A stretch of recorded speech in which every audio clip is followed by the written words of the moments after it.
Change our hearts, Lord, fill me. Holy Spirit, we welcome you. Come and change, Lord, the atmosphere.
Ofalofa ma 𝚜𝚘𝚙𝚢𝚘 lau por kalami o le MALU TAEAO FAALEAGAGA mai lunga le ala ata le Global Kingdom TV ia i le nei TAEAO Samoa i le pa ia maulunga se o tātou atunu i le ana whai mai o na whanunga le lei ia wa mai a mawai atu le pōngisa na whea ngai ei se o tātou atunu o ma le loa loa ia mawhai ngā malolonga ia le nei o tātou iai le TAEAO fau i le alofa ma le anga le lei o lo tātou atua Ma mele tala le to ino eskielu. Awa e le vivi I atu le tu mau ia te oi. E le whaane ne e le oti ia te oi. O e o ifo I le lua la tau te le wha moe moe I lo wha maoni. O le uaola, o le uaola. O ia lava e vivi I atu ia te oi. E pei o au lava I le aso neiki. E wha loa lo wha maoni. E le ta maa I lana whanat. Amen. Le aso le nei tātou te alanga I le vi inga o lo tātou atua. E le ngata I le nei TAEAO o aso uma o le soifua ma le ola. A waleo o leo mauti noa. Pa mele tala le tuspa ia. E le mawhai e le tuunga mau o na vivi I atu I le atua. E le mawhai fo e le oti o na vivi I atu I le atua. E le mawhai fo e le tangata ua aluifo le lua se tulou. E le se wha moe moe o iai. E toi whaile alanga o le vi inga I le atua. A o le teimi nei, o lo o tau soifua ma tātou wola. Wha au ngā le leile nei awa noa, wa tu ina mai e le atua ia te tātou. A wa o lona lea fina ngalo na whai ai I tātou. Ia tātou alanga ina lona vi inga. Ia, I lea TAEAO ma lea TAEAO. Ia le nei TAEAO, ia. Whea lava le meo e mafuta mai ai.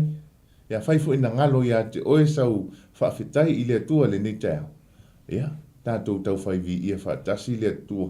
I le tātou porkalame le nei TAEAO. Ia, le la tu ina tu ia off. Ia na te ina tātou se te talo. Amen. Thank you, Lord. Tātou talo. Mātou vi ia oelo mātou atua le nei TAEAO. Mātou whawhitai alo walofa malo wanga le lei. Whapeona toi amai le soifua o si o mātou atunuu ia me se fo iso mātou wola. Nei aso whaopopolo mātou tamā, la mātou au nanga. Ia ma se fo la mātou fo launga le nei tausanga lo mātou tō. Whaaftai lau leo leonga, whaaftai lau puipuinga, whaaftai lau tausinga ia I mātou lau whanau. Sa e leo leo lo mātou ulu whafo, ma lo mātou ulu whale. Sa e puipuia o mātou momoe lo mātou tamā. A nei o mātou toi au lia, mātou toi wa aia fo ia le nei TAEAO lo mātou atua. Vi ia lau o fio le mea alofa o le ola, ma le soifua lau le leilo mātou atua wa e foa isi o mātou atunu. Ia me se fo I mātou lau whanau. Whaanene e ina, ma whaamanuina lo suafa lo mātou tamā. Awa o oe e ou le vi inga o malawa. Al aulo mātou tamā, whaamangalo mātou se semo o mātou leanga. O mātou whaale tonu lo mātou atua I o mātou vaivainga. Ia e lofa whaamangalo I mātou I le mana le toto o Yesu Keriso. Ia I lau whanau le nei TAEAO I le polkalame a le MALU TAEAO whaaleanganga lo mātou tamā. Ia o mātou tala ina lo mālo lo mātou atua. Ia o mātou whaalau iloa lo mālo lo mātou tamā. Ia awane I o mātou whaalau iloa ina o mātou tangata. Ia tele oe lo mātou atua I mea uma mātou te whaia. Ia I titi o mātou tangata lo mātou atua. Nā tia le whaatau waa. Ai wheta lailo o nganga pa ia. Whaauina la mātou whaalongo, whaau le tau tala lo mātou atua. Ina ia whapeona alu male mana lau upu. Ia ina ni ma ini nganga mo lo mālo lo mātou tamā. Whaamanuia foi I le sunga le whaafengainga. Ia po le whaatonu foi le nei ala ata lo mātou tamā. Me se le whalitua mle no whaalu. Ngā lei oe le visiona la wala ata lo mātou atua. Mātou whaalau tele ina le o lo mālo I lalo nei lo mātou tamā. Me se foi la uwhainga luenga uma lo whaapeona mātou wawa alua ma mātou ngā lulue whaatasi. A wale tala ina o lo whinangalo lo mātou atua. Ia whaia mea uma mo lo vi inga. A ia tū maule whaatau wa ai lau whanau. Talo lea ma leo lenga. E awala atu leo suafa manu mālo Yesu Keriso. Amene ma amene. Amene. Ia. Ia le atua le nei TAEAO fau. Ia. O tai mai fo le soifua ma le ola se o tātou atunu. Ia leo o tau sila ma mai mo mai. Ia mātou wa ai atu fo. Ia le talitonunga ma le manatu mauolunga. Ia o loo mauolunga le soifua manuia o na ole anga le lei. Ma le alofa sili ese o lo tātou atua. Amatanga o le niva yaso auf. Amatanga o le niva yaso I whiau mga aluenga le uswa I fo I o whanau ia o onga. Ua mawai atu ia le weekend sa whapeon whea ngai ma malolonga. Ia le ngata I lea o le asa pati sa talai ai pui o malu o le tua. Ia urwhale lana whanau e whalongolongo. Ia I lana whetalai mai ala mai ana au na whauina. Ia, foli tau tununga, nisi o vaenga o le nei lalolangi o le whato a susai nei, pe o Amerika, ia matutuila, la foi wa ta pena I la tau masauni atu mo sauninga. Ia, anga le atu le tua, I le urwhale ai o na malu ta puai. Ia, whamanuia le tua le whalongo, whamanuia le tua le folafolaina o lana upu. Ia, ai whata alofa I le nei TAEAO, whea lava le mea o e maua mai ele tātou o nanga. Ia, whaatalofa atu ia te oe, le tangata o le atua, le tamā, le tina, le uso le tua whawhine o lama le whanau. Ia, whaatalofa atu le suafa manu malolo tātua li o Iesu Keriso. Whaatalofa le tāpua inga mamalu na o tātou mātua mātutua. Ia ro whapeo na tu I le mulipapanga, po le whala maula le mulila. Ia, nofu te talo. Ia wale tāpua inga o whaiva matiute. Whenga iei masi o tātua tunu. Ia le nofu te talo au na le atua so se whata whai taulanga wala awai le atua au na matautua. Ia, malo le te talo, whaafetai le ngā lurua mo le atua malona whinangala. Ia, vi ia lava le li. Ia whaatalo whatu ia te oe, I le nei TAEAO le suafa manu malolo tātua li o Iesu Keriso. Ia, wa ele aia se isi suafa. Ia ofu. Yes. Ele aia se isi suafa. Tātou te mawhai ai. Ona whaatalofa, maofu alofa, mawhailoai, I le while mu, ma le anga le lei. Ua na o le suafa lava lo tātua li o Iesu Keriso. Ele mawhaiona mātou whaatalofa atu I o maa ua ingoa. Ele anga, ele maua se while mu I o tau loto mo tau anganga ma mawhauwhau. Ai pau alea, na o le suafa o Iesu Keriso na te moli nā tuina. Ia, le while mu, ole, o le while mu. Ele ngata fo I lea, o le wha malo longa sili, I loto manganga, I le suafa manu malo tātua li o Iesu Keriso. Ia, talo wha ofu. Ia, whaatalo whātu ma tau o whualo whātu. I le mai si tātou watinu o le nei TAEAO fōu, I le suafa manu malo tātou li whaola Iesu Keriso. Pēna tāua Vailele, ia o le suafa le tātou te whaalau I loaina. Pe ona whai mai a tātou sitia le suafa Iesu. Ia ona toa telele o nganga e whaapea ona lalata, ia pe droa mai, ia pe toa tele fo ini a nganga tātou te manu malo ina mole malo le atua. Mene. O le sili nei TAEAO, ia wafale tātou pokalame malu TAEAO whaale nganga. O le ale malolo e whaalau I loaina. Tātou lau kerisiano. Le ale malolo tātou whaalau I loaina. O tātou iai le nei o langa, ia ma tātou fō launga fō I por tātou sa valinga whaaleanganga. O le malo HRPP, po le malo le FAST, o le malo le green, ia po le malo le lipa, po le alawa le malo, ai whai mai tātou lau kerisiano.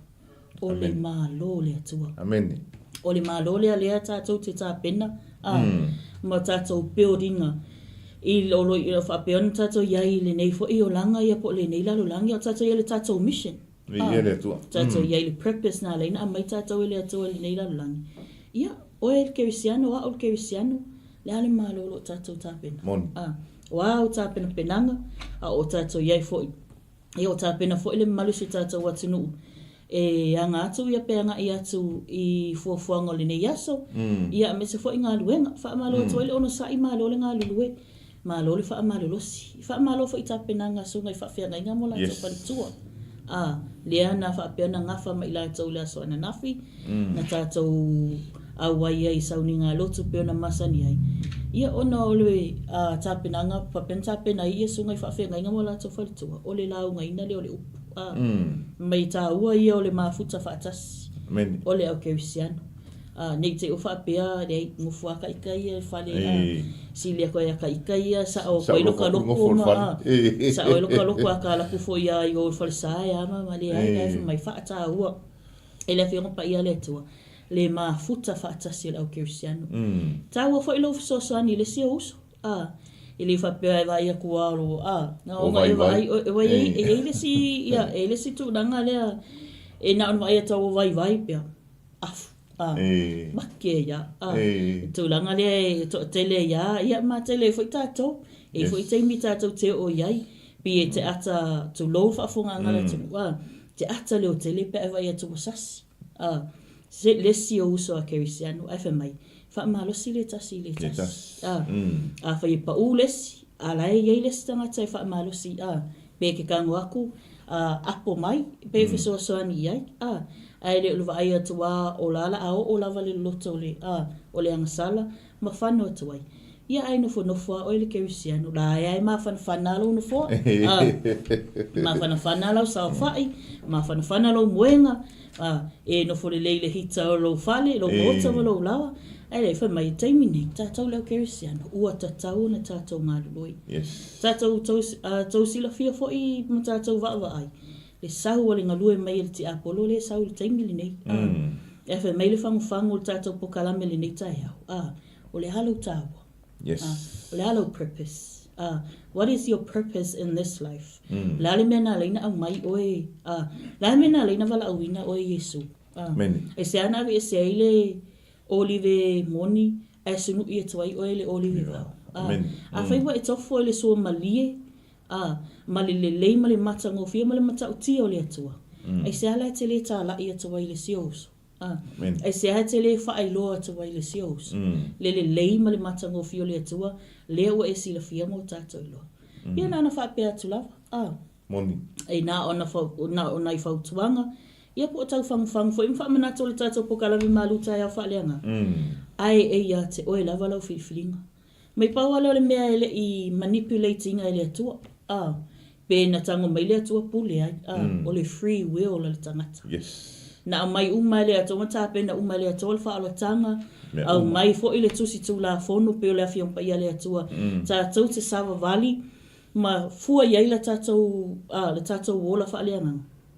Ai li whapea mai le atua. Fight awa lava nge le. Yes, of course, he said it's a must to do it. It is a must to follow. It is a must for all of us a complete fulfill le purpose le. Ai li whapea mai le atua. E ke le whai o loa, ua e oti loa. Le ai mai mai le atua le filifilinga I ate oi. E te filifili ai. Se atua I nā alofa. Ai a Vailele. Se atua I nā alofa. E li whapea a mea umalona whaila na tangata, tu ina mai ma whapea mai loa. Awange e sasi ka weke sasi loa e mama, ai le ai mai. Uma na whai, tā pena mea uma, au mai le whaolatanga, mai le saolotonga, tu umai, ma le filifilinga. Filifilinga saoloto o e te filifili ai, po o le lei, po o le leanga. O le filifilinga ala ia tātou. O le whaale tonu ala, e ia I tātou. O oe ala e iai le lei, o oe foi e iai le leanga. Ia na ona whapena atu lawa le tātou pokalami MALU TAEAO whaaleanga ngale nei TAEAO. Ia o se whamanatu. Toi whangu ia I tātou leo kerisiano. Wha malulosi. Wha mai ua I whaita toa le toi a whio mai o Yesu Keriso. Amen. Ua I whaita toa toi a whio mai Yesu Keriso. Wha manua e toi ia, wha manua e toi ia, so I fua fo I o si tātou watunu. Ai la tau fo I lea fo ina whai malanga mai Samoa. Lo ua awai mai nei pe inisio fuafuanga whaale a inga o alawa I a taulang. Wha malo ato le tātou pokalame nei TAEAO. Mana tua, ua MALU le atunu. E ana tanga I mai fo. Ia, o leo fo e ua whai mai fo I kia sa, o le tau o le MALU. Ai, o whautuanga lava le tātou pokalame. Ia, tautua nalo tau soifua maloloina, ia me se fo I le safety. Ka peona a puti. Ia me se fo ina I tātou tamamati nā mātutua le nei waitau MALU. O waitau a nei e toi fio, e toi ina malo o mātutua I Samoa. Yes, morning wha maon. Ia, o le se wha malo le nei TAEAO. Ai mai se lava le wha malo, wha pitoa. Ia mō pa anga lava le tātou polkalame. Ia po le tātou wala ata fo. Whele meo e maua mai ai, la tau lo o mafuta mai ke lope. Whele tau ke lope I lunga o penga ta whailani. Wha malo atu tātou polkalame. Sili se wha malo, le sunga le whaatonu. Whaatonu o le tātou wala ata e me se foi ia le whalitua ma le no whaalo. Ia, ma le o whainga luenga māsani. Malo le ona sai. Malo lava, whaafatai le atua le nei vision. Ua tuu ina mai. lea ua mawhai ona tātou whaongaina, o tātou le whaiala le tūlanga pe ona iai e tā lai mai le whale, i lea whale, ia po lea tangata, i lea tangata. Awa tātou whaongaina ia te konolosi nei ona po. Po o penga ta whailangi, po le nei wha ia lata. Ia e whaalau ilo ai le malo le atua. Meni. Moni ma wha maoni. Awa ni ngalo ia ti tātou. Awa ni ngalo ia ti tātou sa mo le atunu pele. O le tala mua Iesu ina wa matala na misiona. Ina sala mo ia. Yes. Ua lata mai le malo le atua. E le isau Iesu fai mai o mai se i o fai akul me. Ngari sau Iesu fai mai lo ia te tātou. Ina tātou sala mo ia. Ua lata mai le malo le atua. Mai po ele malo le te aru ei peona ta ua ele saunoanga sunga ia ofu ni TAEAO. Pete 𝚘𝚘𝚎𝚑𝚝𝚜, pete fast, pete green, pete leipa, po lea lava le, pete o lea le toinga malo le te langolango ai. Aua ne ingalo fai mai le tala lisi au na le atua. O le poro kiki lalo nei, o le mea pito sili te le leo na palapala. A tātou poro kiki faa le atua. O le mea mamā le anga e momoli atua i le faa o le tanga. I loto manganga o tangata. A whai tātou te sa ili se malo tātou te langolango. Awale ni ngalo. O lewa lata i aso maliu. Tātou te tosi ale lima. Tātou te whaamasino. A whai meile tala Iesu. O au a o whaamasino. E tonu ma moni la o whaamasinonga. Ua na o lea tua e ona le whaamasinonga. Wana o le tua e iai le whaamasinonga tonu i so o se mea. Au tātou mai whaile ngā ruenga le tua. O lea ngā ruenga le tua. Peila o na iai le tātou whaataua ma le tātou whesili. O le a lou mafuanga. O le a lou mafuanga na au mai ai o e le tua i le nei larulangi. There's a reason, there's a purpose na au mai ai o e le tua i le larulangi nei. Ai peta i po le aru tātou leanga. O le hafo o tātou se, ma le tele o mea na tātou o nga iai. Pai me le tala le atua le tūsia auenga. O le alofa muti vale o le atua. Ua ia le wha umatia ai i tātou. Ua le matautia ma le alofa tū no le atua. Le alofa leo le atua na ia wha sauina mai ai le ainga. Te loa, ele i wha sauina le atua se e ka le sia, po se malo, po se wha la putuputonga. Na whaasauina le atua le ainga ina ia toe whaia le amatanga fau o le lalolangi ina uanga sala tangata uma. A whementala le atua ua o sala mo ina ua o whaia le tangata. Ia tātou le nevai tau o maua le soifua ma le ola. Ia mana tua. Mai le tātou tusi a mata o le nei TAEAO. E le mawhai le tuunga mau. E le mawhai le oti. Ona toe vivi i atu i le atua. Le teimi nei o tātou. Te mine o tātou te wha. Fo i eile vi inga i le atua. Manu o whai e le atua le mea le lei lo soifua. Whai e le atua se mea nai ama mea le lei. Iro mātou wola le nei vai tau. Le nei fo i o langa tātou te iai. Ia whai le ma vi inga o le atua. Nei tātou tali. E ta fia wa aia se wāwenga. Ta fia wa aia se wāwenga te le. Sa moa le atunu pele. Le ea o lo e mana waina. Le aso fau e te au lia. Le itu la ma le se kone ma le minute. Wa venga sili na ma matautia o lo whaia e le atua. I lo soifua ma le ola. Langa o lo tātou ola. Whai mai e peo le mutie ma fungo le la o e matala le TAEAO ai ma mai le auli pe a vevela le la. E matautia tele whai ngā le atua. A o le teimi neo tātou maua le ola. Ia tātou vivi iai i le atua. Ia ma tātou whaafitai. I lo nā lofa ma lo nā ngalilei. Ai of. Amen.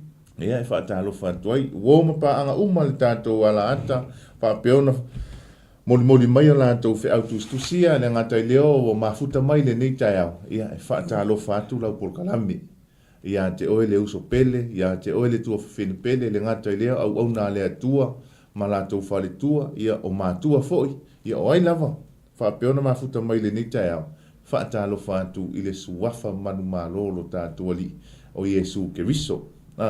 E se si tūlanga ofu te fia saunoa. Oi o lisi mele na ta ua saunoa ngā ofu. O i la tau o lo wha manatu ina aso soifua.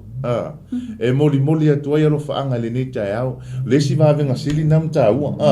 Ma tau tia ua ai tu nei ma e ma fau le se furu lua ma sina o lau sa valinga. Ona atoa leo le tausanga whaopopo I lo soifua. E matautia tele. Langa o le vā leo le sifuru lua masina. E iai whaingata, e iai whaafita auli. To I titia a se ai le whai unga whai. Ai peitai. Le alofa tūlai, le alofa tūnoa, le alofa muti vale o lo tātou atua. E tai saunga le muina mai ai, lo o tau soifua ma le ola. E au lia ai, lea tausanga, ma lea tausanga. E whaopo I lo o tau soifua ma se ola. E whaamanui ai lau por kalame o le MALU TAEAO FAALEAGAGA. Ia te lātou umalam. Peona whaamanatuina aso soifua le nei TAEAO. Ia le ngata I lea, moni ma whaamaoni ua. A matana saule malulu le nei atunu. Ia, e tā ua ale saunga le mu. Pei au le whaamanatu masani ale official soifua maloloina. Ia, e tā ua lo saunga le mu. E tā ua le puipuia. Na I lo le tautonga fitia. Ia, e ele manatu o le la se e whatunga. E wawai e fo le tātou MALU TAEAO FAALEAGAGA. Toi taliu mai. Ia, tātou ole le upo le tua. E whaifo I ma whaamonianga le ngata ilea. O se oso le lei o le amatanga o le neiva I aso I whiau mga aduenga. Ia lena, e le ngata fo ilea. Ia nai whanau ia o onga. E moli atu ai e nai whanau. Le angai ma whai e le tamaititi. O na whaola ina lesi tamaititi. I to tonu le onga. Pe a whai e alu ma le upo le atua. Ma le whaamanianga ma tua. Ia, la tātou se le whatunga lea.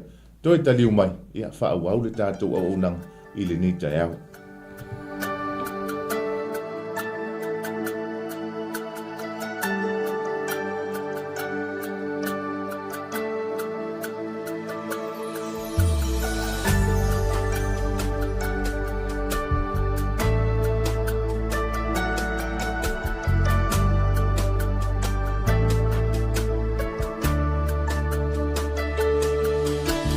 All the saints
e te tau I le atua le vi inga, a wana fua mai le atua, e toi foi I le atua le vi inga. O a mea uma wo ia te oi, tono lo a inga, tono lo fale, o lau whanau, tono lau ta vale, tono lau ngā luenga, o a mea uma wo ia te oi, wa uina yo wa au, ma wha manuia e le atua ia te oi. Ia, o whai mai le upo le tātou whātunga. Nā fua mai le atua, e toi foi le atua, lona vi inga e whaawawau. Le nei TAEAO, ia toi whaatalo whātua isi o tātou ainga, leo au tō wha mai lungo le tātou live le nei TAEAO, ia, whaatalo whātu le suafa manu malolo tātou ali o Iesu Keriso. O te manatua le TAEAO le nei, e wha mahalosi o se mātou whaiwhi au le aswa nafi, por mātou tofi na alanga ina le upo le atua le aswa nafi. O nana wha mahalosi le tusi a mosa. Ai o te manatua la le fwai upo se fultasi. Hoi mea i le teimi e onge ai tangata. E onge ai le nuu, e onge ai le atu nuu, e onge ai tangata uma. Wha apea la, ai e onge mea ai. Ai pea ai e onge wole, isi mea ai. Ai ua koe fo I kausanga whai, anga e fiku le mikia whalao, le nga wha amara mai koe ingo Iosef. Ia ai pe tai. Sa moa le atu nuu pele.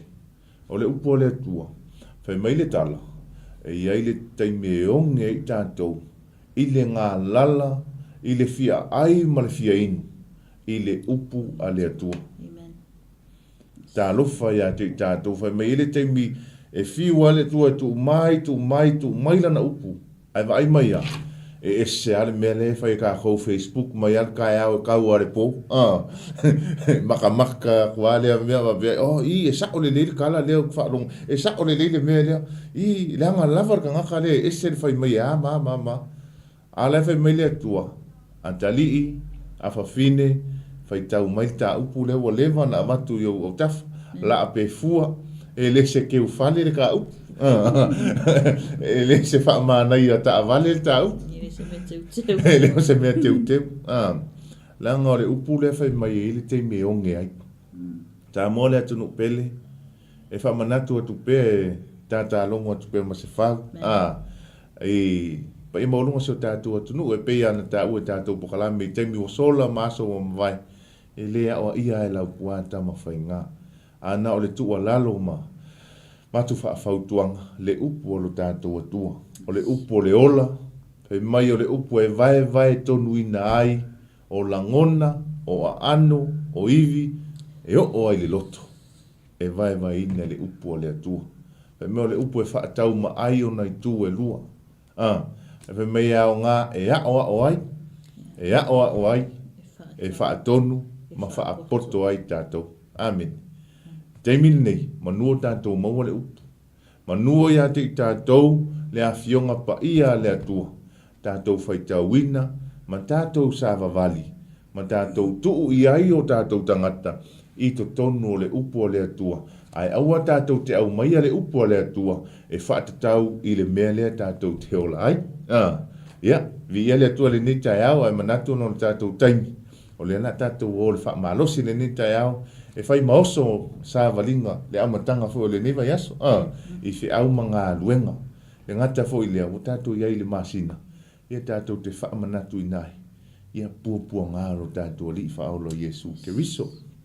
Ia la tātou o le tātou tus whaitau. Mau le vangalia Ioane lo na mata upo e walu. Ia, ala whaitau ina le whai upo e tolu. Ia whaatau mai le whai upo e sfuru maltasi. Ua taita ina mai e le autusi upo ma le au wharosaio le whawhine na maua ina o mulilua. Ua tu ina o ia I la tau I totonu. Ua whapea mai I la tau ia te ia.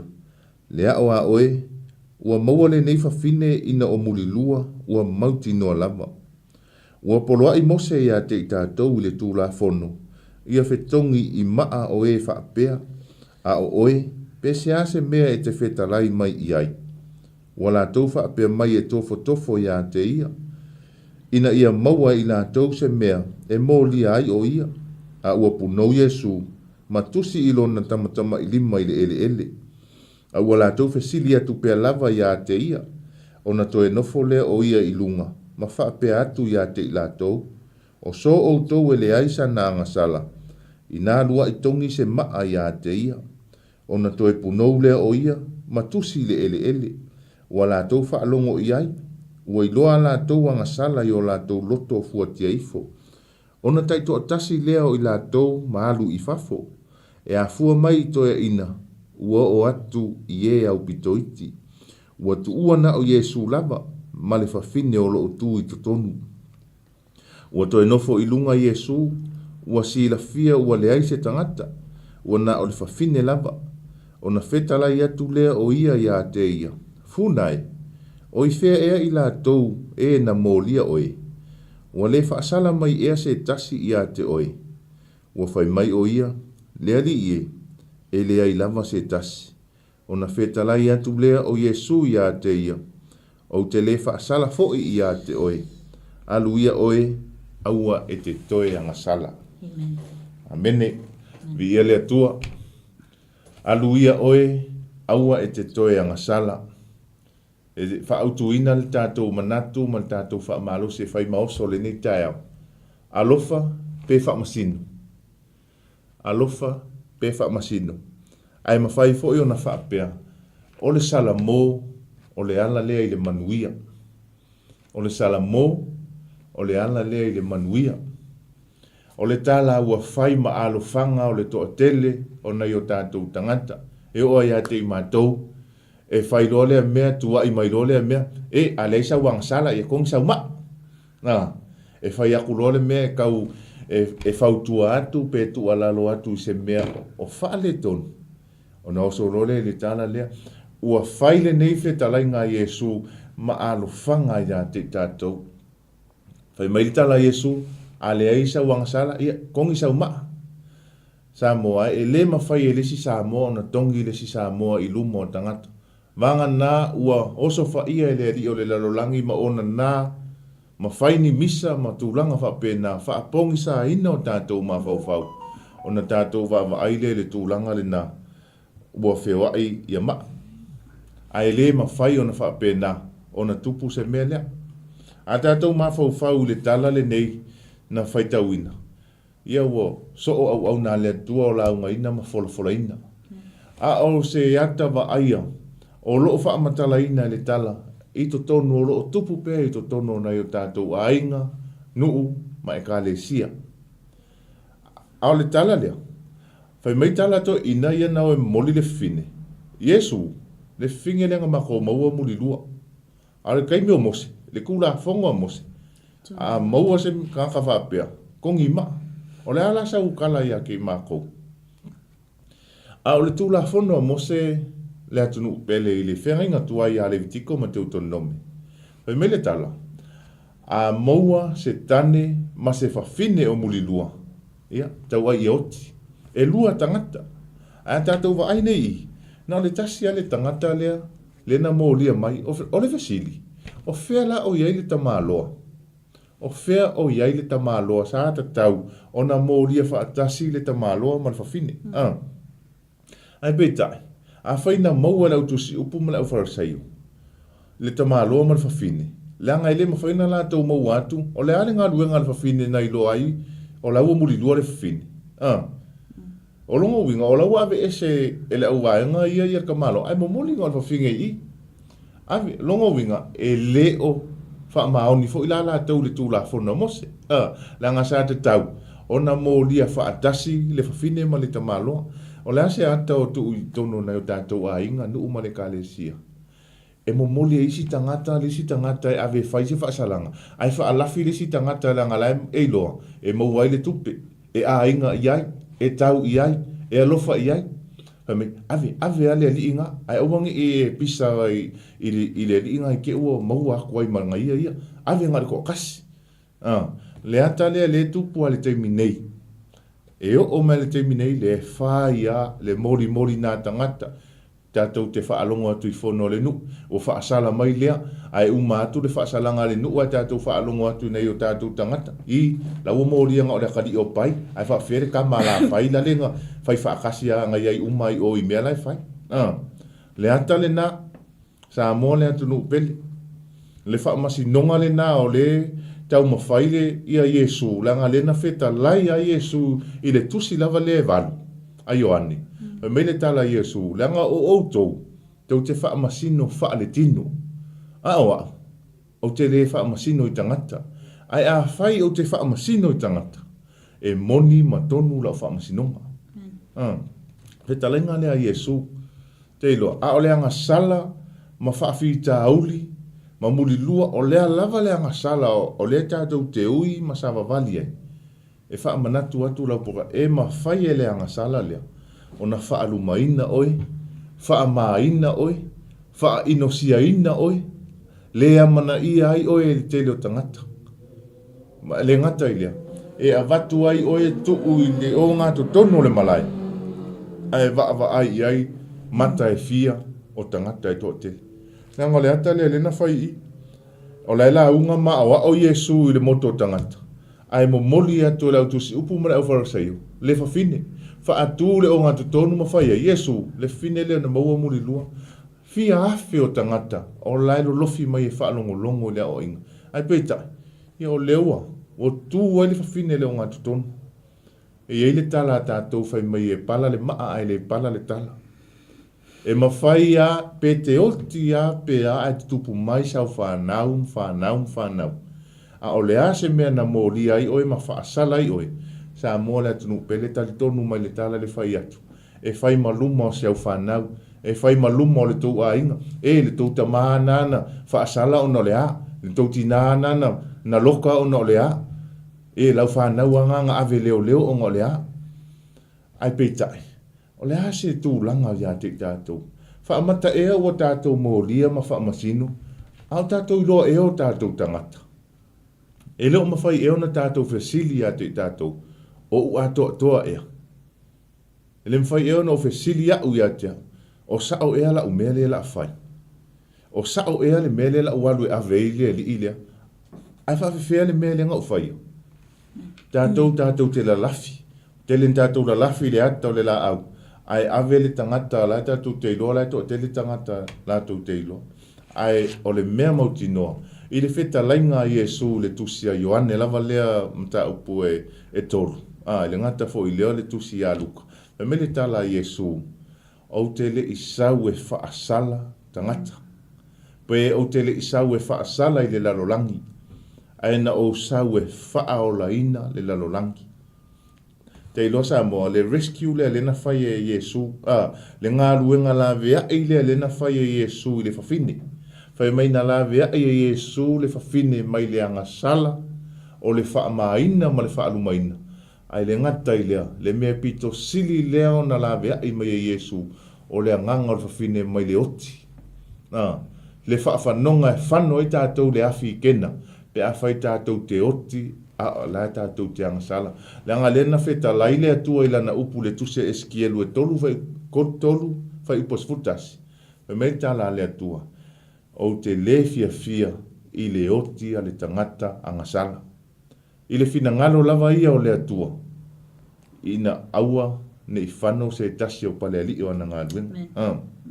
Ia, whaamatala e a tātou. A tupu ni whaafita auli mani whita e tono tātou ai. Tātou te mua alolofa pe tātou te mua whaamasino. Whai me Iesu awana i whaamasino atu ne i whaamasino ina mai tātou. A ia mua i alofa i tātou langa e le mawhai o na tātou whaamangaloina le tangata. Pe au noa i tātou ma le alofa. Au, iai le alofa i tonu ia te tātou. O na tātou mauti noa leo. O na mawhai o na whaamangalo le tangata. Leanga ni to tātou mai tau, ma whai tau i se ma leanga o le isi tangata, ma le isi o uso tangata. Ai ngalo ia te oe, na e whesili oe ia te oe. E mua leu tupoto nai lo mata. Ai aweta ma whai leu tupoto, le whasila au le mata o le isi tangata leanga, na e te le iloa fo i oe.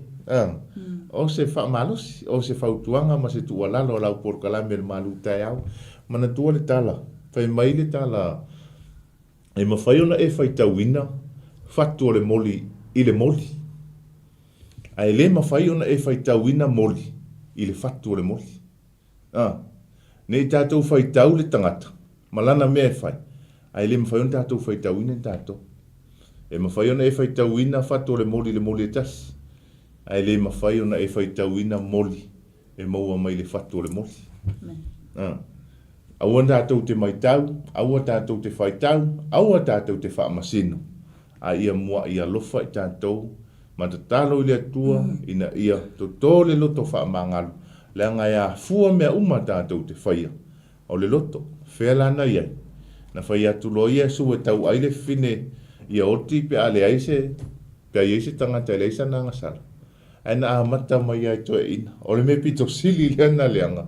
Na amata mai to e ina se ia o se na pito i titi. Na o ese tai to atasi mai le mea na iai le fine mai Yesu. Lala o ese. E le mana na o lava la e wha mangalo la to. Ai ana tutu pe i a tau a ienio la to maa e whai a Yesu.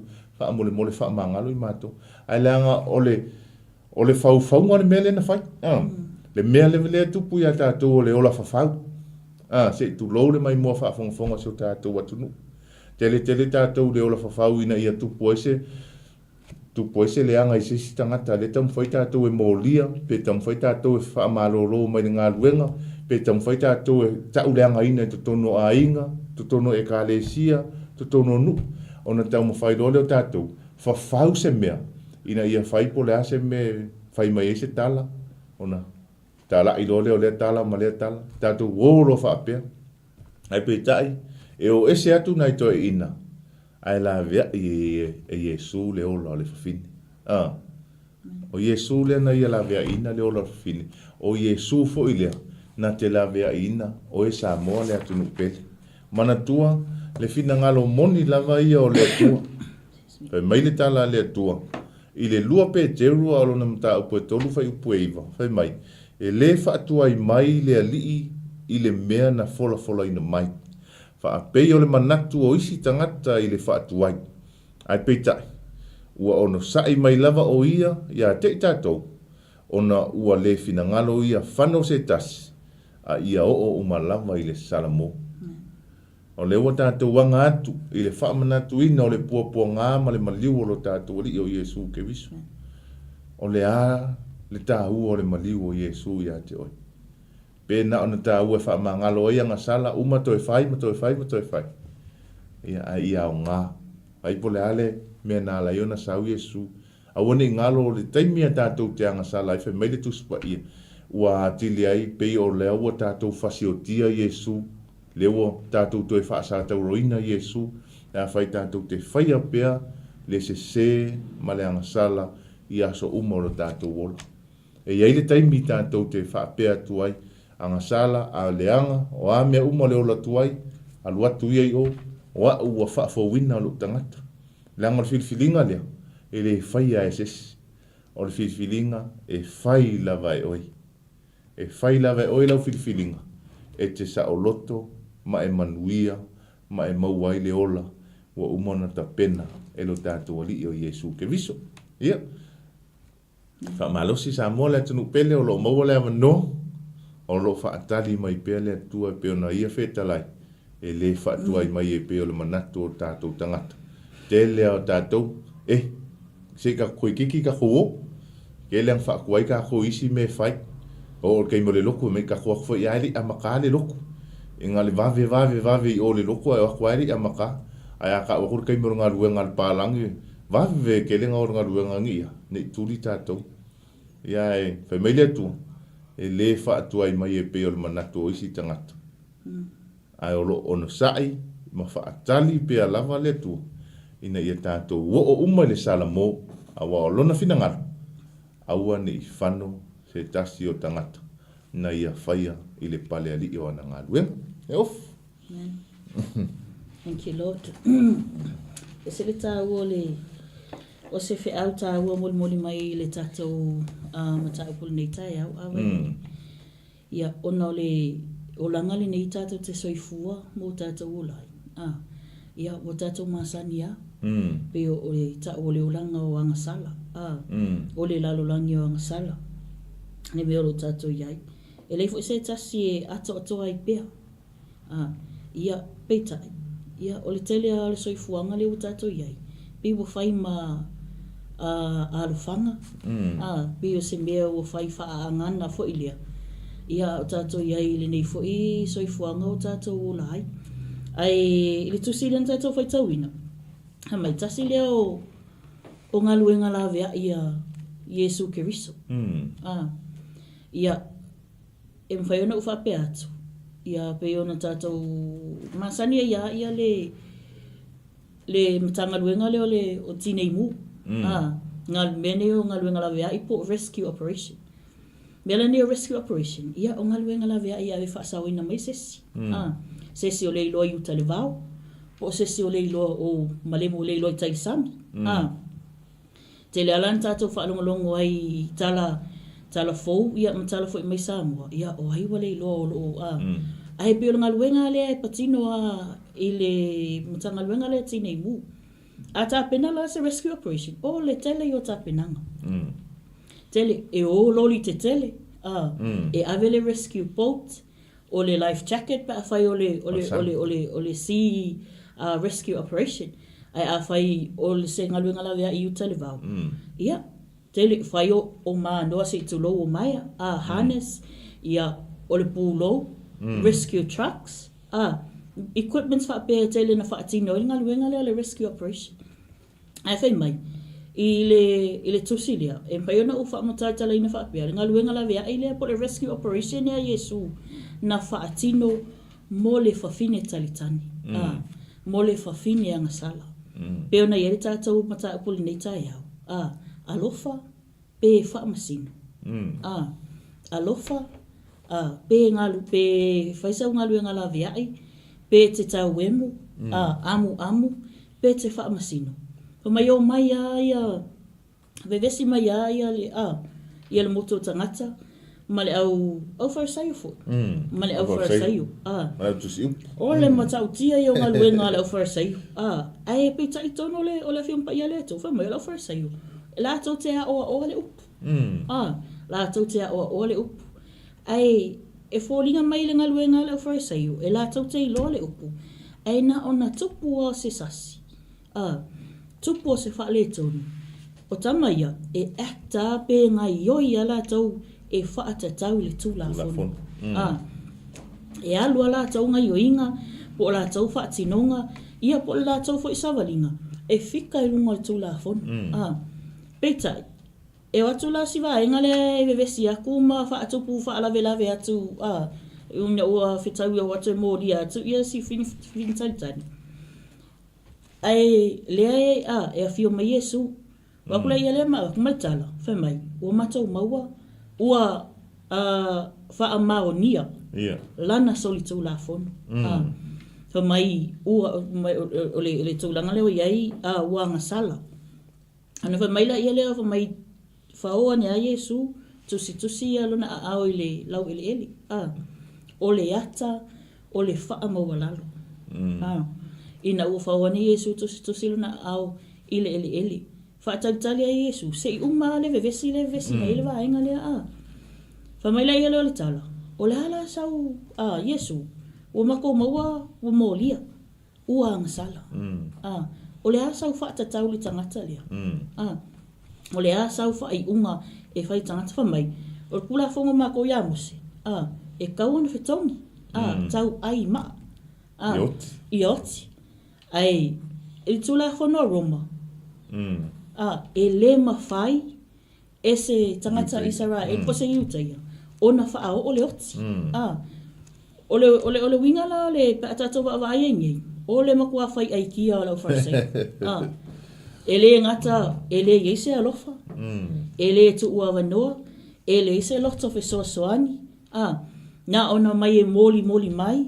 Ma whaaluma ina le tangata. Whaailoa mai, ai whai atu lama le whetalenga Iesu. Alui whoa la po o ai a se si ato atoa. A whai o ai e le aisa na ngasala. Tongi la sa uma. E uma atu le whetalenga Iesu, le uto e whaawau, ia le tusu singa e a le ri whaola I le lau eleri. Ai ai whanunga Iesu, o le ai mangisi. O le atawa aia, e le ai ma se si ato atoa. E le ai ma se si e sao mai ai li taulanga lea. Ona o lea tātou te soifua I le o langa, ma le soifuanga. I le tūlanga le iai. E iai ale taimi te sasi ai. Iai ale taimi te e. Ona whai atu leo Yesu, whetala atu Yesu le whawhine talitani. Fūnai, whea ai la tau na vava au mai nei. Ma au mai oe, moli mai oe. E le iese si o la tau e whaasala ia te oe. E whe maila ia leo o le tali ale whine talitani. Le ali ie. Le hae masisi. Ainga whapele whinge. Le ali ie. Tutusa u mama tau. Ai, whatu lo ma le whetalenga o le mea pito I sili ala na TAEAO ma le whasiwhai tau na ave iai ia la ua ia wa ai iai ma la titula iai as a Christian. Wha mai le whetalenga Yesu o te le whaasala fo ia te oi. Amen. I nā luia oe awane I e toi ang sala. O le whaatusa ia po o se ata wa ai o lo vali mai iai ile tala le nei. Le ngaluenga la vea ia Yesu. The rescue operation Yesu na whaatino. Ile whawhine talitani. Na sau Yesu e la vea. Whamai. Na a whio mai Yesu e la vea. Ele ia whio mai whaasala. Ai na sau Yesu e whaatino ia le ngaluenga la vea. Mo I tātou. Ele ngata mo, ele ngata o se tangata se toa tasi. Po se toa lua, po se toa tolu, po se toa wha ave. Whamai mo le lalo wangi atoa. Ai vainga I la whaatinonga le ngaluenga la vea. I po le rescue operation na Yesu. Tasi a langa equipment. Tasi a ia le equipment na whaatino Yesu la ngaluenga la vea. O le sātau. A tātou tantanga ila le sātau. Ile tuspai. Whamai o sātau I whaasalanga whaaroma. E tele na alofia roma le. Whamai exempt, ole upulei, whamai exempt kulongo winga. Ele a fia I loma I le whaasalanga lea. E pe la ave ese mai ia, pe excuse ese mai ia tangata roma. Mai le whaasalanga nei e whaatino I le whaasataroina. Ona whamai o le sātau, whamai, o whamai it's a sign o le whaalumaina. It's humiliation. Ai whamai na fili a le atua pe na fili Yesu. E na te ui ai le awala lea. E ui ai I le whaalumaina lea. Ona lea. O le nau ta inga po le finangalo le atua. E la vea. O le rescue operation na Yesu. Lea na o mai ai pe na awina mai ai le lalulangi le nei. Ina ia whaasau, ina I tātou. Ia le whana. Wha mai la I le Ioane tau le whapasufit. Mai awaele I awina mai le atua lo nātali. Ina ia whaasala le lalulangi. Ia whaolaina le lalulangi ia te ia. Amen. Le whaolaina le ana whaolaina I Yesu ia le whawhine talitani. Le whawhine angasala. O le tūlanga fo I le ana whaatino Yesu wha mai o le sātauro o le whailonga o le whaalumaina. Se tasi o whaasalanga I aso la mo tangata soli tula fonu. Se whaasalanga fo I alofia e tangata Roma ona whamai. O le whaasalanga nei e more criminals. Peitai. O le facilitele. Was Jesus a criminal? Le ai. E le I eise soli tula fonu. E whamai na tau le angaina, na tau wangasalaina, na whaalumaina I le fōlinga lalangi atoa. Ona lea. Ona le te leo lo nā lofa. Mene. Whamai le te leo lo nā lofa, na ia ono sai ai o tātou se mo tātou wangasala. Mai he took it all. Mo whai ma mafa le sākaulu. Ai koe ma mafa māngasala. O le tele o upu o whaamatalanga whaalumaina. Se ata wa ai alea le vali mai ile tātou mata upuli nei TAEAO. Leo aku I leo atu lea le Ofusisina e moli atu le whaalumaina o le whawhine talitani. E whai maila ia lea, na ave uma Yesu, le whaalumaina lea. Ele I se mawhawhau Yesu, na te whaasala I setas. Ona lea lofa Yesu malona mawhawhau, o le oe o au, o le pale ali I o ngaluenga lea tu, alona tama. Whame o ngaluenga uma Yesu na whai, ana ngaluenga la veai. He all pointed it to his father. Mai whaasino uma Yesu I lona tama. E li whapea mai Yesu, no usawa o au. Le I whapea laku Yesu le whapea sau nei ile lalulangi whapea o au nei o ai le ai whamai. Whaasino Yesu, ananga luenga la viai, malanga mission nga filma yei le lalangi le nei. Whaasino ilona tama. Ona sila fia le ile atua. Yesu. Na ala na awina mai ai, ole nga luenga la viai le ale atua. Le na ala mai ateia. Na I ti ngā lava la na whaalu maina le sātau. Whamai le sātau o le atawa aia lea o tātou leanga. Le se ma le tele o tātou angasala. Pea na tā ua fo I lau saunoanga a Vailele. Le mea le o le sasi tono nu. Ese le matuitui le mea le masias. Pea whaatino se se whanau, se tūlanga whaale tonu. E tau valea se tulou. Ia mātua po o ainga. Ai whai mai, le whetale ngā le atua. Whai mai, au hau whapea lava nā lo whai mai le atua le lalangi. Na ia au mina mai eilo nā ta li I pele to atasi. Ina ia whaolaina oe, whaolaina. Tato wa ila le te leo le alofo le atua. Whai mai le te leo le alofo le atua. E alfa apea, e ke le kai e mo. E le mo whaiona e fuaina. Ia lo whai maleanga leile o le atua. Ole se filifilinga tatau lea po le ngaluanga la vea ile a Yesu Keriso. Le na whaatino mo I tātou. Mene. Se whaamanatu fo I mo I tātou. Peo na whai mai, ia le tusia e Peru, sulua wha upelua. O le na ono sa ile sātau. Na whaatau waa ia te ia le maa. Wha mai na toi sui a toi Yesu le winga o le sātau. Ia Roma, whaalu maina. Ile taimi lea na mōri a Yesu, ai whai mai. Toi sui a toi Yesu Keriso, le winga le sātau, wha mai le whaalu maina, na avea ma se awala po se vaenga o se mea e o ngā tonu I ai le vaai ai tātou le au Kerisiano. O I na awala ai, ia le ngaluenga la veai, ia po le whaolatanga, ma le wha saolotonga, mo I tātou la na whanau. Amen. Se whaamanatu la le nei TAEAO, ia po se soani fo I le tātou po kalambe, ma se tau whamuwhamu. Se whaatupu manatu I tātou le au Kerisiano. O le āsau ngā luenga o lo o whai, po o whaatino mo le sio uso. O e alofa, po o e whaamasino. O e alofa, po o e tau wemu, tau whai, ia ma le tūlanga foi lea, whai atu tala I, whai atu tala I, whamengei, ala unga mengei, mama, ia kako vai aku ia, la leu kaula ambua, sau whai meile ngai malinga, asi vai iai, la luko e ingo ange whea, la wato le tūlanga le nature le tangata, ai whai mai le nātura o le atua, o le alofa, ese le telele o le alofa o le atua, na ono sa ia Yesu Keriso tātou angasala. Ele o se whaamanatu po o se whaataita inga le lei ia lea mo I tātou leo Kerisiano. Ono sai. Ono sai.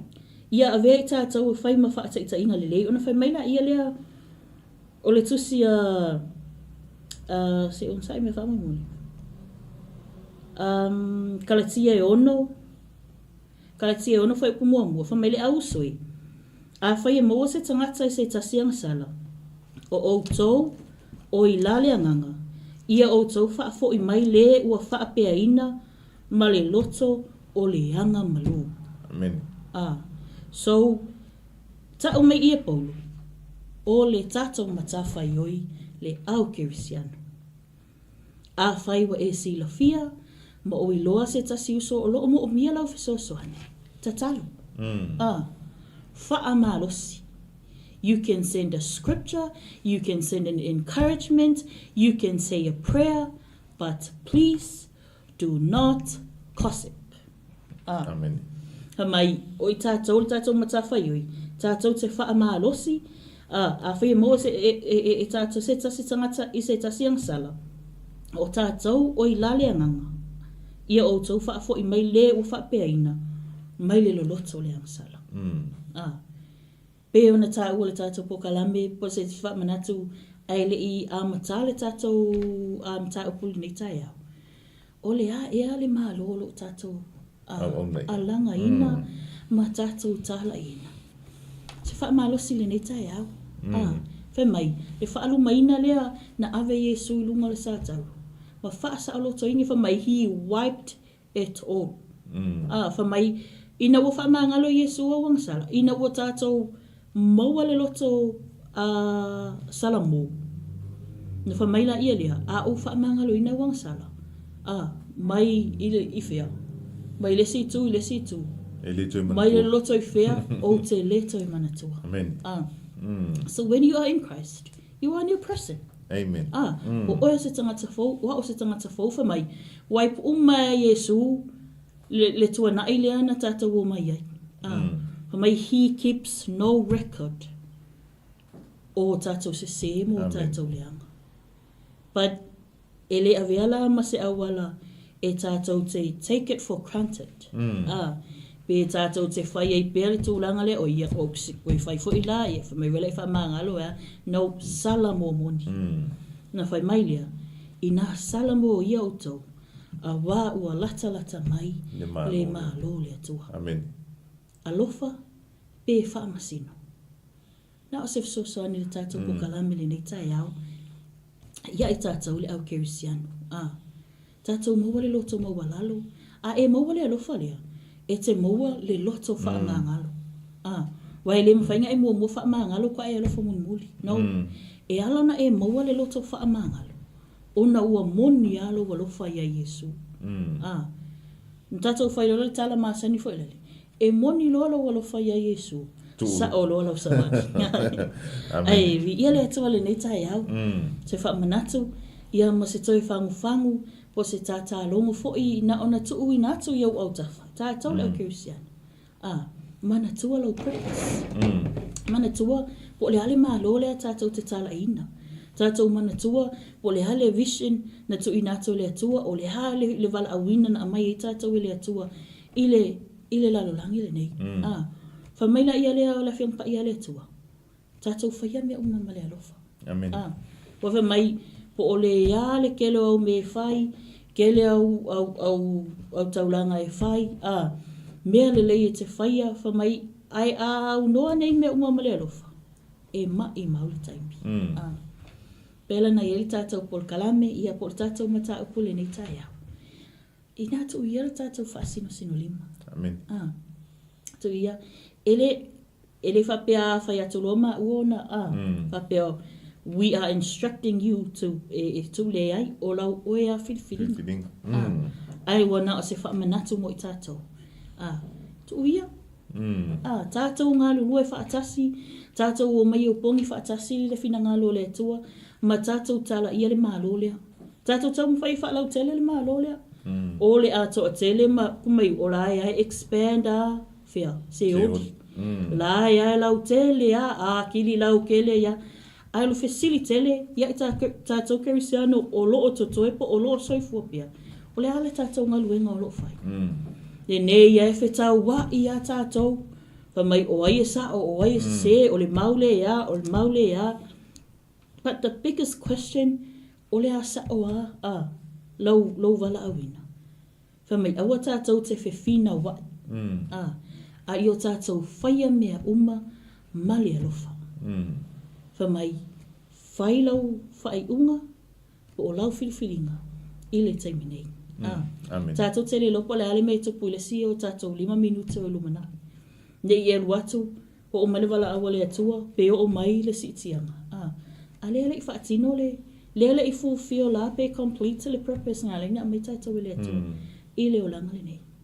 Nā na whape atu. Amen. Ai ia te oe, ia te au. Le whiriwhiringa, e tātou te whaatino ele me te tau na whai. Ai, o le tātou mata upu lea. Ele tua. Whamasino. E te alofa, pe te whamasino. E te maua le alofa, umalolo whamasino, umalo amu. Ele tua. Tātou alofa le seo tātou uso a tangata. No matter what cost. Pe ua le aia sau mea, po ua le aia sau tupe, o le ase me o lo vato ele to elo lima te alofa. Whamalos. Alofa, ma whamalos I le seo uso. Moni ma whamaoni. Tātou wawa aia si o tātou atunu o Samoa. I te tono le pā ma le ofisa o whamasinonga I ei pā e lua I le tū taumatau ma le tūanga vale. Ile vai tau le nei, wa tu mai le tua whawhine le si tu ai tu atu le uso le si tu mai le tamama le tina le si tu ai tu atu le whanau le si tu. Ua mōlia le tamā le whanau, ua mōlia le whanau le ia mātua, ua mōlia le uso le tua whine, ua mōlia le tua whine le tua ngane. Tūranga whapena. Le ata wa aia le nā le sawa o le sawa le ai o se whamangalo le wai ai. Ua tātou tūria whai mai lei e sao le ngai sao ale mele mako ki whai aku ai, le ngai sao ale mele mako ki whai aku ai, ua tusi a le sao ia te tātou, ai whape i le la tangata. E le i whaia ea e le la tangata, sina le lei se tasi mo oe, a o soifua maola whaatasi. E le i tausia e lo ta māma lo tina oe, e le i tau ave ina ea e lo tina oe i masina iwa. Ina ua e maua le malosi ma le poto, ina ua e loa me tele, ai se au e to e mōli aina i au mātua, i se tasi na whai atu i ate oe. E le mawhai e oe le whanau le tupulanga tala vau, ona tātou to tō le alofa i o tātou tu loto. Tātou te alo lofa ina i o tātou mātua, nā pupula i le ao ma le pō, e tausi oe, ave oe le whale mai, tau ave oe le iwa masina. Ina ia ola ma malolo ina, ma poto ma tamai, ma maua le lumana i manuia. Ai ale uso ma le tua whine. Na lua whananau e se manawa ese se tulo. Tasi ale manawa na lua whananau ai. Ao le ale whina ngalo le tua.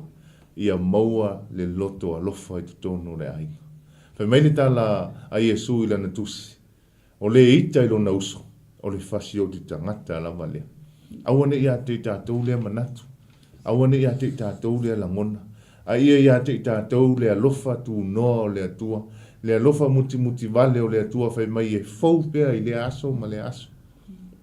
A whai e tutonu ia te tātou lea lofa lea o lea tua. E mauti noa e le toi o tātou le whaamasinonga. E le mauti noa tātou lea o Kreusiana. Awane tau solo mua ia tātou lea o Kreusiana. Na oe momoli ia nisi vanga o tātou a inga. Langa le anga rosi so le whanau wha me wa tau wa lea le a inga ia te oi. Ma i mau le mteimina. Ale a ele mea te tāla ia Iesu. Ale e sere mea le tātou te whai. Tau solo mua ia te tātou o na alo lofa. Le anga po le a le ti ngā ma le whainga tā. Pe tau wa lea le a inga. Pe tau wa lea o mātua. Ono se mea na e whaia. Te iloa. O loo wa aile atua po le ala unga luenga whaile ke visiana. Tātou wo i loa le lei ma le alofa tu no le atua, ma le matau tio le atua. Wha mate te tu watu, wha mole mole, alofa ma wha mangalo. Po le ale wheanu, po le ale tatui, ma le amusia ma upuleanga ina o Iesu. Ina o le a maliwa Iesu, whai meile tala Iesu, loo ta mai, ia e wha mangalo atu ia te ilatou, a wa ua latou le iloa, le mea wala tau whai. Ea, whapeo, se manatu whapea ia te tātou le ni TAEAO, au a matai le nei vai aso. Ia maua i tātou le loto alofa, ma le loto whaamangalo moni. Tātou te whaamangalo ai, ie o whai mai a te tātou. Awane ngalo, a wha saoloto ina oe e Iesu, e mai o le saolotonga moni la wale na. A whai tātou te ola i leanga sala, ona whai mai ai leo le whai upo e tolus ful ma le wha, ma le tolus ful ma le lima, mai o se whai a leanga sala, o le polonga lea o leanga sala, o le polonga foi, e le tu mau pea ia i le ainga.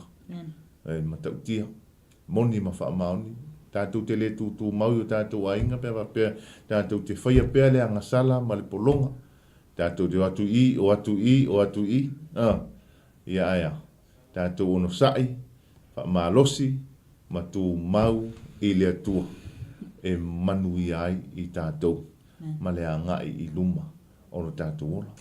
Te le whiwhina wa ina peo na sau noa, tā ua sau noa ngā ofu, te le whiwhina wa inga i le tuspa ia wa iai, ia o le tu alalo lau MALU TAEAO. Mei e le i whina wa Iesu, e le i sau wa Iesu, whaisesi, o me kako whina upo a Iesa, whai me Iesu, o le whai al whina ngalo o lo utama, o i la tau o whanau o le atua. Ia, whamasino, pe alofa, ia te tātou le alofa. Le anga whai maile tala Iesu, ia e alofa atu i le atua, ma lo loto atoa, ma lo manatu atoa, ma lo nganga atoa, whapena fo iona e alofa atu i lo uso tangata. ia tātou alolofa whapena, a whai o le a tātou se mga salo iai, pe mai le tāla le tusa Ioane, mua le Ioane, mua whai upeivu, a whai tātou te whaamaoni e tau, o tātou se mga sala i le atua, e whaamaoni fo i le atua, e whaamangalo ia ti tātou. O na whai mai ai leo le atua le tusa salamu, e peo le vava mamau sa sae masisifo, lo ule toe mana tua ina, o tau soli tu la fona. Sa mo le atunu pelo le tātou whaamalosi lina, tātou MALU TAEAO le nai nei TAEAO, o le tatalo i le nganga pa ia o le atua, na te mo mori atu ma whaalau tele lana upu, i ai o loto ma finangalo. Ne ia whaamanu ina se loto ma se finangalo, ia awala ma le atua ma lona MALU. Whailau whitwhilinga manua maua le awanoa, e le mawhai e le tunga mau, ma le oti, o na toe vivi i atu i le atua, e le mawhai fo i le oti, o na toe whaia se whitwhilinga. O le taimile nei, e ao o na whai e le tātou whitwhilinga, manu o maua le tātou awanoa. O le taimia tātou te oti ai, taimina le atua. Na whai mai le tala i e sui la nga saunga mua mua nei, na o sau e whaaola le lalolangi o te le i sau e whaasara. Ao lesi saunga, sau le whaamasino, li le whaamasino ngā mio tonu. Ia o le ase upu o le tau tamari i la tō whaafongfonga anga sa mua mai a te ima ua nei, ia MALU ave whane loto ma finangalo. Whaamangalo mai a o tō au auna, i le toto tāua o Iesu Keriso, au le nei aso. Ia, manu ia tele, whi au mga luenga o whia ngai ma sio tātou atunu. Le ngata i lea, whanau ia o onga. Ia anga le le atu le atua, ia, ofu whai uina le tātou polkalame le tutalo. Mātou vi ia oelo mātou atua, pe ona mātou a mata ia te oe, whaapea fōi ona mātou toi whaai ua tu ia te oelo mātou tamā. Whaafetai lau upu, vai tonu ina, whaatau maailo nei tūlu mātou atua, whaapea ona aia ina o mātou wangangalo mātou tamā, whaafetai lau a whionga pa ia, whaafetai lau wanganga pa ia, malana whaauina lo mātou tua, whaapea ona mātou langona ailo mātou tamā, le tāua, whaapea ona e whetalai ai, mai ai lau ngā luenga la vea ilo mātou tō moi mātou. A whaina e whaatino le ngā luenga la vea ilo mātou tamā. Ia o se whautuanga fōi, e mai se fōi, o ni fōfuanga e te tau fōi ona mātou whaia o se atawa aia po o se ala fua e te tau ona mātou muli tai ailo mātou tamā e mātou le au kerisiano. E mātou te la vea ina, ia lesi uso a tangata lo mātou tamā. Whamanuia mai se mātou atunu o Samoa lo mātou atua, whamanuia i taʻitaʻi lo mātou atunuu. Whamanuia fo ilo mātou tamā, i tamā matina mātou tua, sunga i whaafengainga mō lātou whale tua, e mese fo ile loa si mātou atunuu. Whe au mga luenga, tiu te mawhaiva o le neiva i aso lo mātou tamā, ia iai lo wanganga lo mātou atua iai mātou. Whamanuia le sunga le whaatonu, ma le whale tua no whaalo, me se fo i le visiona a le nei fo i ala ata lo mātou tamā. I lātou uma lo mātou ngā lulue, lua whaatasi lo mātou atua, mātou te whaatinoina ia le tūlanga o mātou whausia lo mālo i lalo nei. Tamā o le whaamoemoe, ina ia manu mālo ina ni a nganga mō lo mālo lo mātou atua.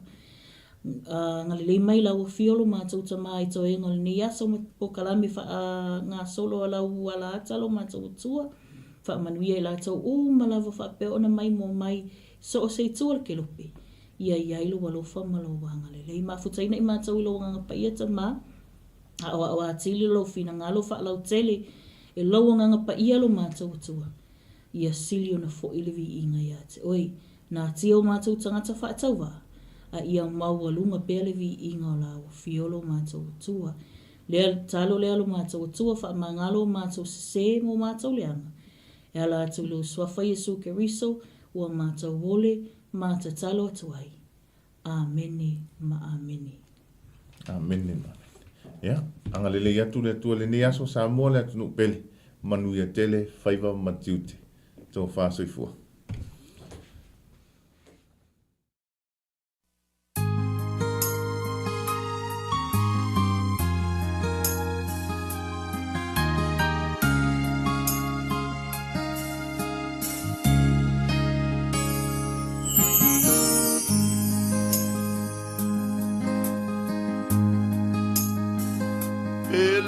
O tele a le mamalu I le fale lo utama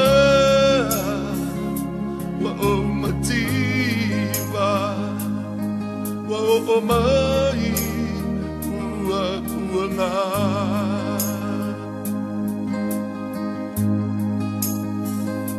wa o la ngona o salamo toi fo inei lo ainga malau fatonga tama ea talia mai ita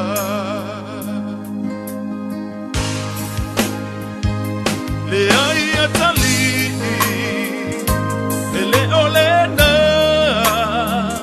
a olo alofa le uma sa o fatali pea o oe ia soma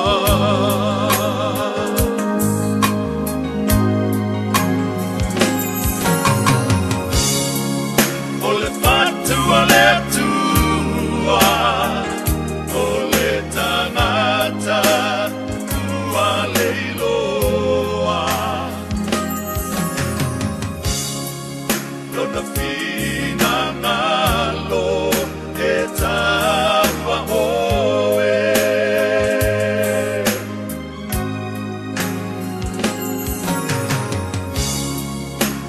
so se lanu so se ngana e tawa lava na maliu Yesu le tangata sala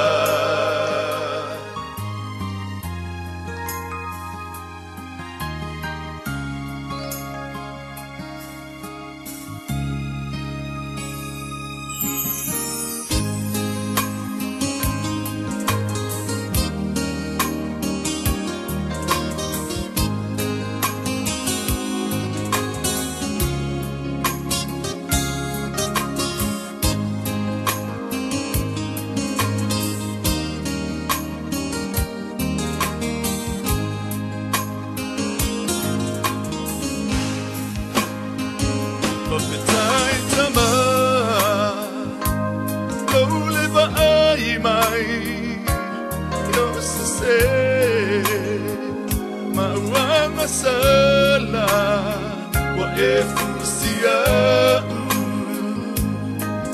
masabai lo fata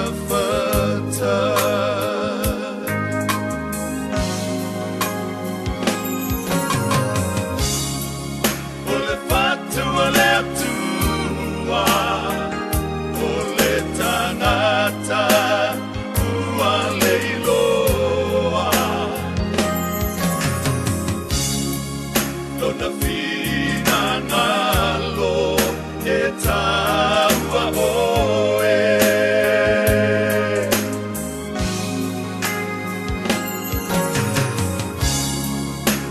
so se lanu so se manana e tawa lava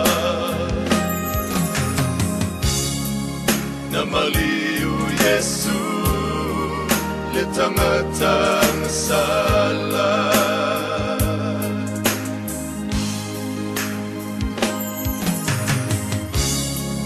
na maliu Yesu